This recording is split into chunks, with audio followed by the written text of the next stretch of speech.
Every day, 1,000 voices compete for your attention. Fear whispers, doubt argues, the world screams. There even comes a moment when the noise gets so loud, it feels like they're winning. But then, the author steps into a story. In the quiet of the tomb, death lost its grip. Light broke through like a shout in the shadows, like dawn sprinting into a world that forgot what hope looked like. A stone rolled back, a savior stepped out, a promise was fulfilled. The same power that conquered the grave, that told death to sit and be silent, now pulses in us. So when the world tries to come and steal what was already paid for at the cross, we remember that they do not have the final say. He does.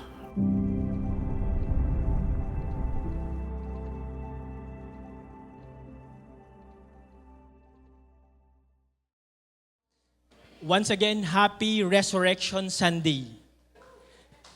Come on, praise God. And perhaps some of you diri kamo familiar hakon.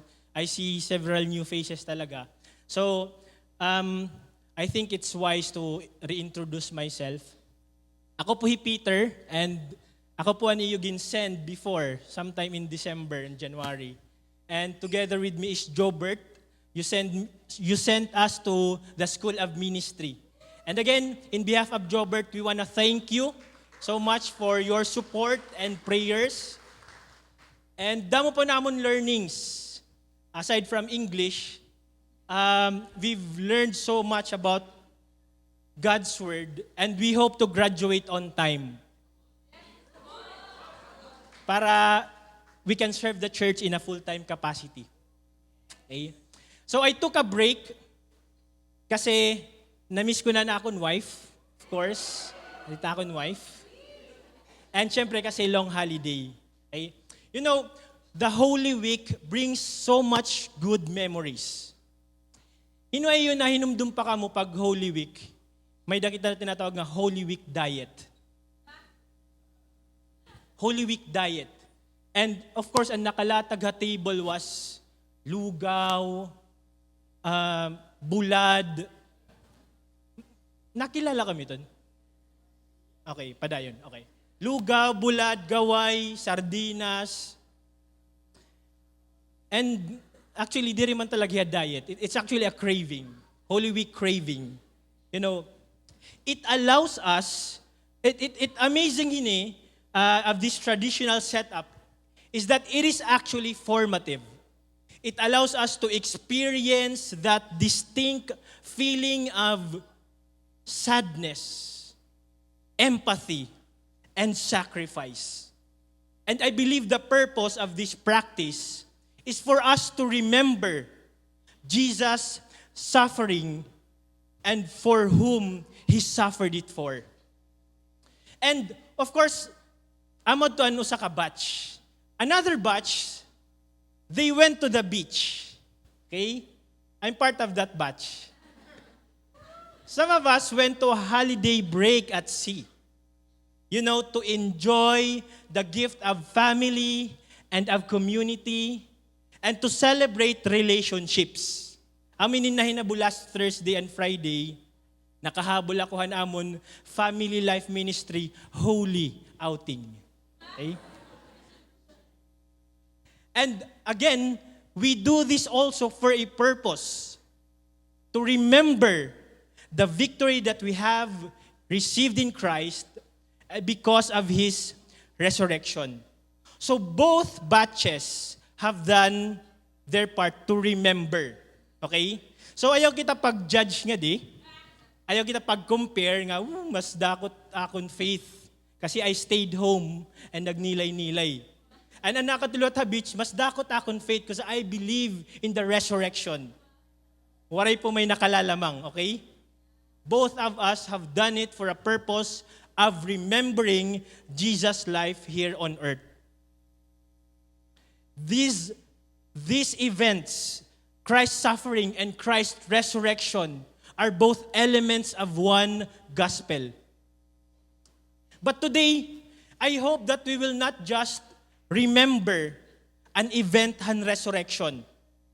I hope we will also live out the implications of that resurrection. We are now in our second week of our series entitled The Final Say. And amo pinit aton Holy Week series with the central theme about the resurrection. And the teaching about resurrection, as I mentioned earlier, is part of the gospel narrative. And maaram na kita, Romans 6:23, John 3:16, familiar ka mo, those are verses that points to the gospel. But let me take you back to the Old Testament pages of the Bible that talks about the gospel. Let me invite you to Isaiah 53:10-11. Nasa rin nga di, yet it was the will of the Lord to crush him. He has put him to grief when his soul makes an offering for guilt. He shall see his offspring. He shall prolong his days. The will of the Lord shall prosper in his hand. Out of the anguish of his soul he shall see and be satisfied. By his knowledge shall the righteous one, my servant, make many to be accounted righteous, and he shall bear their iniquities. Church, in the unfolding story of God's redemptive purpose, God has already determined that Christ would suffer for his people, bear their iniquities, be crushed, but at the same time, see his offspring and prolong his days. That is, Christ will rise again and reign for all eternity. So Old Testament pala, church, na mention na ang resurrection. Di riya exclusive ang New Testament. In this series, we are putting much emphasis on the resurrection of Christ because it is the foundation truth in which our faith, our hope, our victory, and our purpose stands on. Without the resurrection, bisan pagano ka strong iti mo faith, it will eventually collapse. The resurrection is the foundation.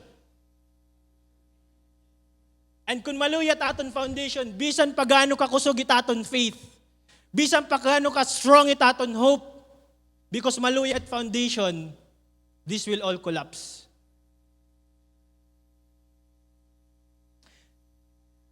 And because of the truthfulness of the resurrection, we believe that the war in the Middle East do not have the final say on the future of nations. The rising gasoline prices do not have the final say on our budget. The president, comment na here, okay. The president do not have the final say on the success of the country. Only the resurrected Jesus has the final say on the future of nations and over our lives. Now, before I dive in specifically on word, who among you here nakatry na kamo mag-invest? Yes, okay. Di rin na natin pag-istoryahan mga nabiktimahan investment. Okay? Basta nag-invest ka mo. Okay? Now, there's this reality show called The Shark Tank. Diba? If familiar kami ito, may mga businessman mag-represent it a product, tapos ipapakita at mga benefits. And there are this panel of investors who will assess. And if ma-convince sila, they will put in large capital para hit investment. Now, I'm giving you today the privilege. Imagine today na kamo an investor. Okay? Imagine today mayaman ka. Okay? Kalimtinan mga manurukot. Right? Forget them. Okay? Imagine today may da ka capacity to top up iti mo capital. Right? And then, may da sumakob nga businessman who presents a technology that can convert water into gas. Wow. Diba? 100 years of research, fail-proof with money-back guarantee. And of course, logical ka mag-isip. So, ginbuhos mo tanan na nimo investment. Zero hay mo saving. Zero balance. Tanan gin-invest. Now, who among you would agree with me that suddenly, all your life decisions will now revolve around that investment? Tama ba? Suddenly sensitive ka na yan kahit nahihinabuhang markets because possible maapektuhan it imo investment. Church, it aton passage today talks about the response of people who encountered the truth of the resurrection and how they have put everything on the line, including their lives. And you want to answer the question, how much of the teachings about resurrection do you truly believe? And do you believe it enough to lay everything on the line, even your life? Have it ever occurred to you that yes, you believe in the resurrection, yet you are still living a life that seems to be dry and dying? Have you ever experienced proclaiming your faith that Christ has risen, yet still feels like something in you remains dead? Is it possible for a Christian to believe in the resurrection and yet live out a defeated and hopeless life? Amo po taton pag-istoryahan it, amo taton igtratry answer in this morning's preaching. You know, ang context po yun nga passage is that while in Ephesus, Paul was visited by this group from Chloe's house and iragin report of what's happening to the Corinthian church. And nasa rin nga, Paul, there's a bit of division inside the church kasi namamakyan nila, who's the best preacher? Of course, Pastor Kicks kami. Okay? But pwede luat hi Apollos, pwede luat hi Cephas, pwede luat hi Paul. And Chloe's group is saying it's causing division inside the church. And another issue being addressed here is the doctrinal confusion. Damon mga teachings around that mix up with the gospel. And so Paul had to address it by writing this letter. During that time po may mga Greco-Roman belief that yes, they agree on the fact that Jesus resurrected. But what they do not agree is the fact that believers will resurrect in the last days. Waray po ito haira teachings. Kasi nga, anira reference that time was the 5 books of the Old Testament. And waray nga to explicitly nakasurat nga magre-resurrect iton Christ. Right? So just that context. And last week, Ronnie presented in details and mga evidences of the resurrection of Christ. Okay?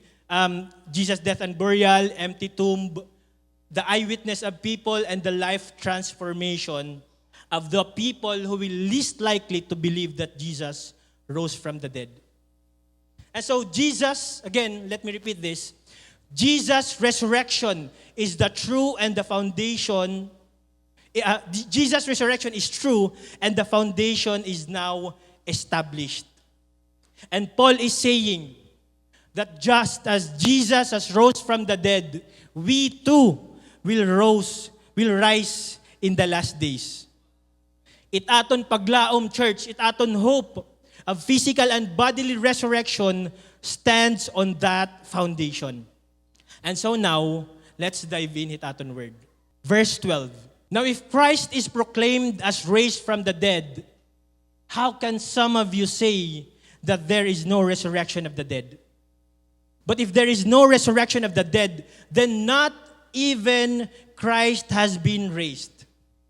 First, we need to notice 2 events being emphasized in this passage. One is the resurrection of Christ, and the other is the resurrection of the dead. Okay? And notice in the same passage, it was repeated 4 times. And if Christ has not been raised, then there is no resurrection of the dead. If there is no resurrection of the dead, then Christ has not been raised. Okay? It tells us that this is the central focus of what Paul is trying to establish. And Paul is saying, both events are inseparable. Diri mo hira mabubulag.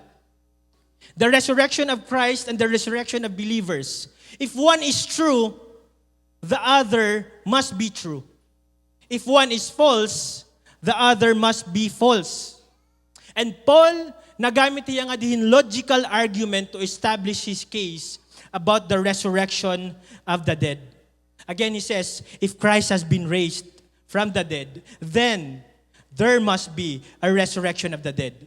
Conversely, if the resurrection of the dead is not true, then Christ should have not risen from the dead. So to illustrate, imagine may nga di baldihin kuan in honey, okay? Tapos nag-scoop ako sa ka-tablespoon. Ang gintilawan ko. Okay. Very good, authentic. And I look at the balde and says, I'm wondering if authentic gihapinin nga balde. It's salo din nga balde. See, it's illogical to think that if this is true, this is somehow doubtful. No. Kasi this portion is only a fraction of the whole thing, the resurrection of the dead. So that was what Paul was trying to establish. Kasi nga, the Corinthians believe that Jesus Christ resurrected because we have eyewitnesses. But they cannot comprehend that the believers will resurrect in the last days. So in their minds, maybe magiging spirits kita. Maybe magiging angels kita with wings.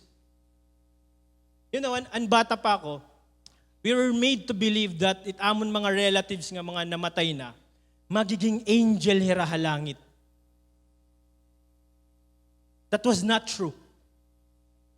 Some of them nangadto other place. Joke la. Some of them, or all of them, waray hira naging angels. Okay? The Bible tells us that diri kita magiging angels. We will be resurrected bodily and physically. That's what the Bible says. So kalimtan ta nato nga mga, fairy tales about us being angels. Okay? Now, if babasahon tayo itong bugos nga passage, there's that word if. It's mentioned 7 times. And I believe Paul is making a point here. And he says that much is at stake if Christ has not been raised and if there is no resurrection of the dead. Verse 14, he starts saying, and if Christ has not been raised, then our preaching is in vain and your faith is in vain. Nasa rin Paul, kung waray nabuhi Christ, itakon preaching nga di is pointless. Okay? You are holding on thin air kung tumuod ka may nga preaching. Your commitment to come early is pointless. Your serving is for nothing. Your sacrificial giving is for nothing. There is no sense in making disciples if the one who promised better things is dead. If there is no Jesus to meet us at the end of the tunnel, we have crawled for nothing. And then he goes on to verse 15. We are even found to be misrepresenting God because we testified about God that He raised Christ, whom He did not raise, if it is true that the dead are not raised. Paul is saying, kung waray nag-resurrect si Jesus, kung waray resurrection of the dead, kami nga mga teachers and preachers of the word are the most guilty of all liars. Mas worse pa kami yan mga nakabarong nga nakikita niyo sa TV. Okay? Imagine telling you to sacrifice. Imagine telling you to suffer. Imagine telling you to man up and be a Christian.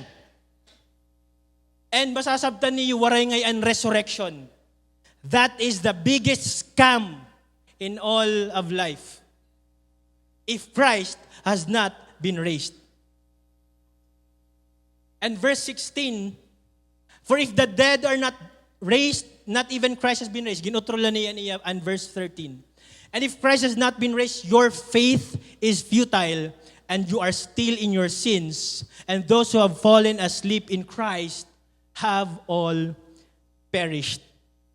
Nasa rin ni Paul, if Christ has not been raised, there is no forgiveness of sins. Kung waray forgiveness of sins, we have no peace with God. That means the wrath of God is ready to be poured out on us. And tanan nga nangamatay, believing that Jesus is Lord, have perished without mercy if Christ has not been raised. Now, when we read ini nga mga passages, if-then statements, it sounds like may the 50% probability, good man, that Christ has not been raised. Tama ba? Napansin ba niyo?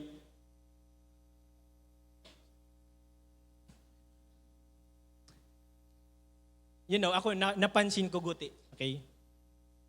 But if we take a closer look, Paul is actually not opening another possibility here. He is establishing a solid case of how we should live our lives in light of the credibility of the resurrection using a rhetoric technique called the chiasmus. Okay? Yun nakabati na kami itong word. Chiasmus. It's a technique in the reverse ordering of word and phrases to deliver a point.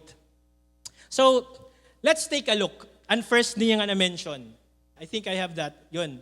First, nasa rin niya, our preaching is in vain and your faith is futile.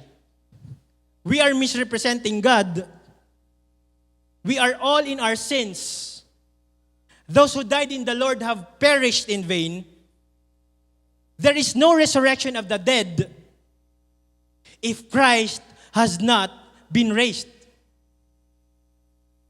What's the point of that? Again, using that technique, the chiasmus. Paul is actually emphasizing, kasi last week, na-establish na natin that Christ has been raised, right? So what na question about the resurrection of Jesus Christ? Now, since established na natin foundation, ano itong reverse effect han iya na mention nga to higbaw? Let's take a look. In a reverse form. If Jesus Christ has resurrected, Paul is saying, there is a resurrection of the dead. Those who died in the Lord awaits a glorious hope. We are forgiven. Our testimonies are powerful. Our faith is alive. And our preaching is important. Because Christ has resurrected. That's the main point of this passage. It's not giving us doubt, but it is establishing a case wherein there should be no question in our mind about what we do for Christ. Again, it points to the middle, the essential, that Christ has resurrected. And Paul is like saying, because I have encountered the risen Christ, because I know He is alive, I know my preaching is important. That is why I'm laying everything on the line. My future, my lofty position in the Sanhedrin, my career, my reputation. I'm willing to be called single all my life. Because the resurrection is true. Now as I end, look at how Paul caps this section of the letter with a very strong statement. Verse 19, nasa rin hiya, if in Christ we have hope in this life only, we are of all people most to be pitied. Now, para maintindihan ninyo natin, we can actually use another reference, the NLT. And it actually says, if we who are abiding in Christ have hope only in this life, and if this is all there is in life, Then, we are of all people, I like the Tagalog version, kahabag-habag at kalunos-lunos ang ating kalagayan if Christ has not been raised. You know, most unbelievers live recklessly, thinking that this is all there is in life. We only live once. Might as well enjoy it. Let's live our best life now. Eat, drink, and be merry. And on the flip side, to achieve that goal of ultimate happiness, they work hard and hard to the point of, being restless. They put so much effort in producing wealth to the point of sacrificing relationships. Bad news for them. There is more to life than meets the eye. This is not all there is in life. But guess what? Sometimes, kita nga mga Christians, we also live our lives in a similar perspective. We are so conscious about our reputation. We avoid rejection. We shy away from conversations that will challenge unbiblical worldviews. Why is that? Because although we get the idea of resurrection, we are so detached of its implications. We understand the event, but we neglect the effect. We still hang on to the earthly life and neglect the idea of losing it for the sake of Christ. Church today, let us be reminded, there is a better life promised by God and sealed by Jesus' resurrection. There is a better life promised by God and sealed by Jesus' resurrection. So as I close,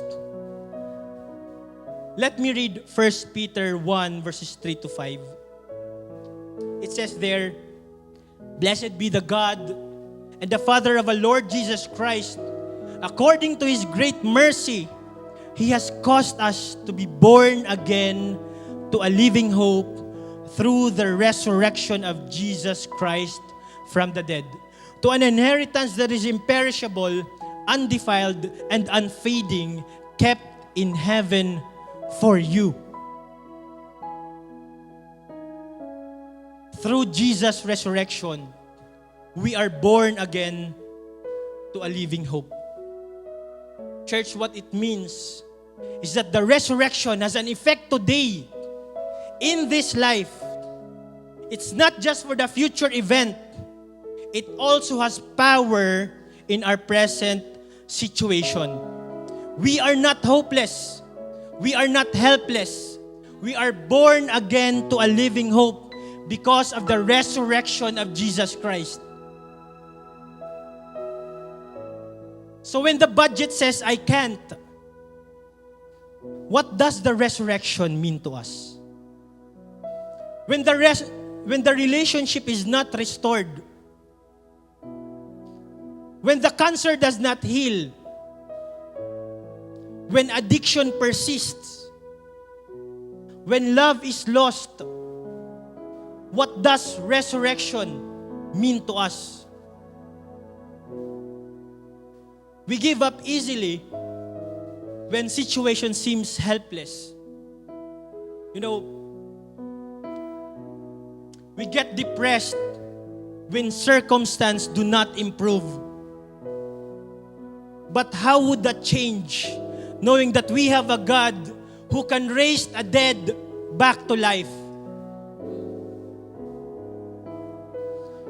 In doing our mission, when the victory group is not growing, when people do not show up and we start questioning our leadership, when relatives reject us for sharing the gospel, how does our perspective change knowing the resurrection is guaranteed? What keeps us back from carrying our crosses and following Jesus? Church, the assurance of resurrection should convince us to give it all for Christ's mission. The assurance of resurrection should compel us to do Christ's mission. This morning, we're gonna take our communion. And as the ushers distribute the elements, I know you're familiar with this phrase, and I want to recite this by heart. Would you stand up with me as we recite this phrase?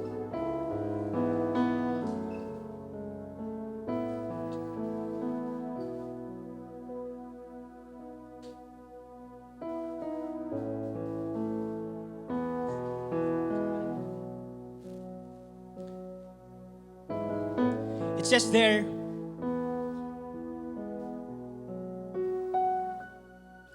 I'm sure you're familiar with this. Christ has died. Christ is risen. He only died once. He only has risen once. He do not die every year. Christ has died. Christ is risen. Christ will come again. And church, I want to ask you this question. Do you belong to Christ? Have you put your hope in Him?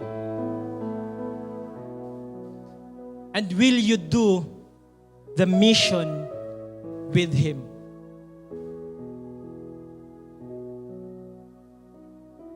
You know, speaking of, we're talking about hope. And I want to tell you today that hope has a cost. There's no free lunch for hope. Someone had paid so that we can have hope. And today, as we partake our communion, let us remember the cost of that hope. It's Jesus Christ who suffered on the cross for our sins.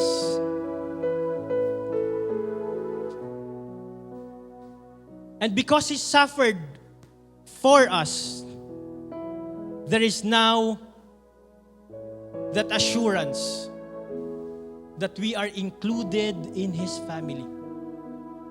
And when Jesus Christ resurrected, there is now the assurance of our hope. The cost of our hope is Jesus' sacrifice. And the assurance of our hope is Jesus' resurrection.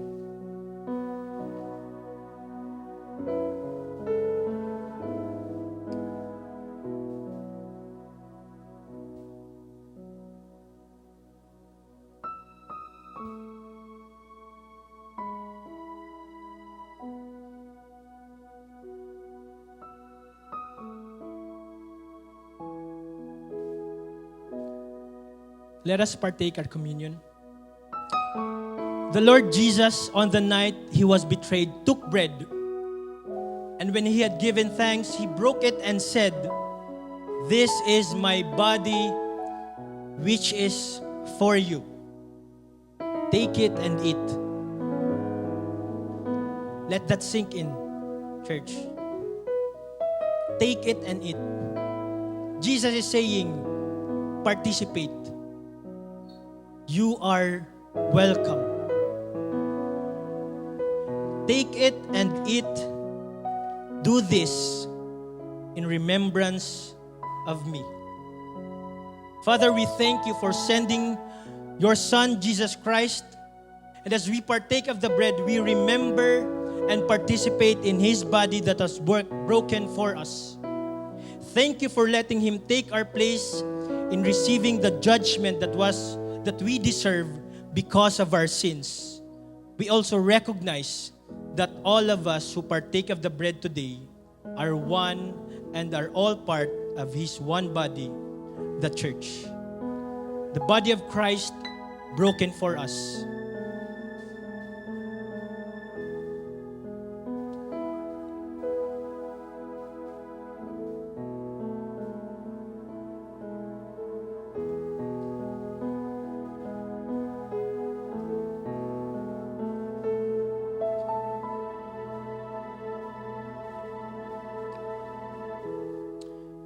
And in the same way, after supper, He took the cup and said, "This cup is the new covenant in my blood, which has been poured out for you for the forgiveness of sins.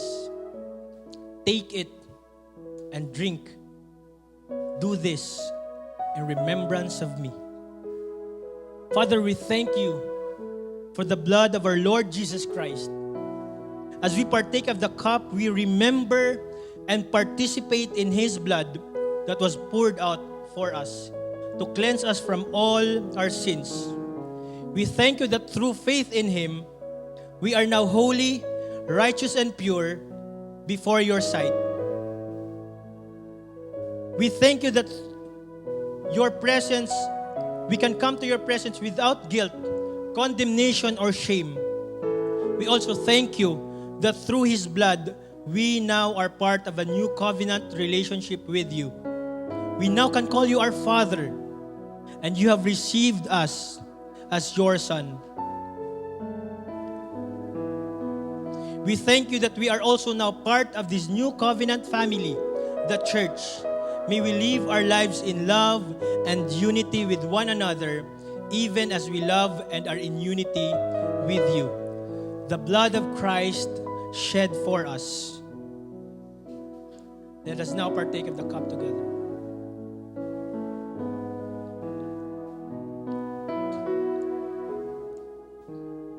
The Bible says that for whenever we eat this bread and drink this cup, we proclaim the Lord's death until He comes.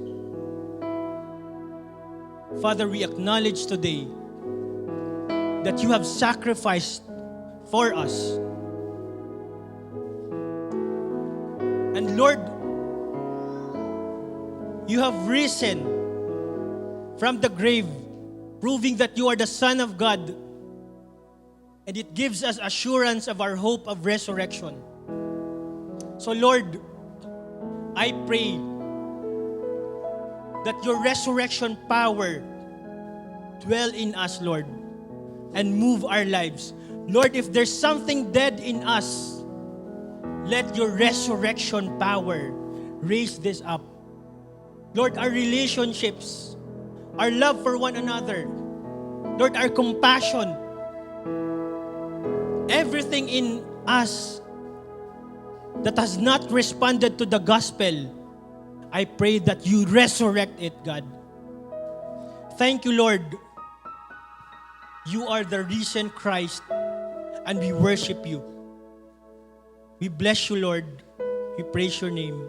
In Jesus' name we pray. Amen and amen. Let's give God praise.